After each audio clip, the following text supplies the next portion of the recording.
20 ғасырдың соңында 90 жылдары Қазақстанда криминалмен қоса КВН-де дами бастады.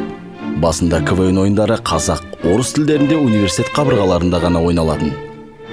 99 жылдан бастап Юмакс радиосында істейтін жас жігіт қазақша КВН-ді жүйелі түрде өткізуді қолға алады. Сол жылдары Есеней Үлкен бастапқыда ұйымдастырушы болып, одан кейін ойын жүргізе бастады. Фурхат сияқты көрінші. Ұзақ уақыт қазақша КВН эфирге шыға алмады. Себебі Юмакс радиосының жүргізушісінен оны ешкім алған жоқ. Жоқ. Не получится. Поздно. Одан кейін қазақша КВН ойындары елде DVD арқылы кең тарала бастады.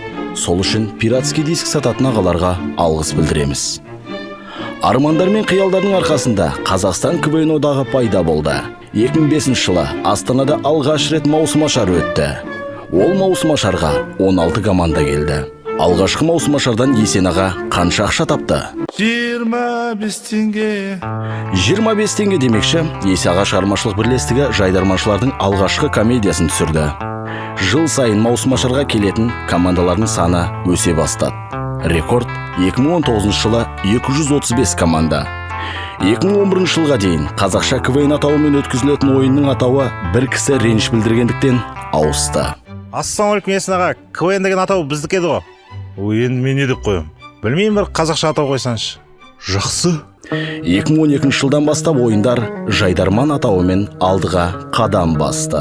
Жайдарман ойыны осы күнге дейін Қазақстанға 10-нан астам режиссер, 20-дан астам продюсер, 50-ден астам әнші, 100-ден астам автор, 150-ге жуық жоба, 200-ден астам актер, 1000-нан астам асаба, 5000-ға жуық вайнер сыйлады.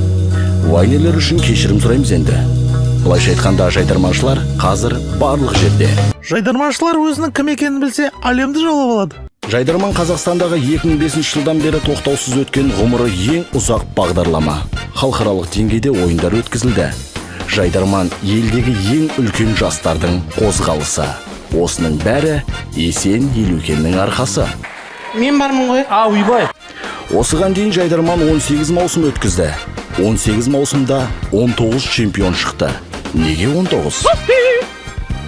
Бұл 19-шы маусымашар. Әдемі маусымға қош келдіңіздер.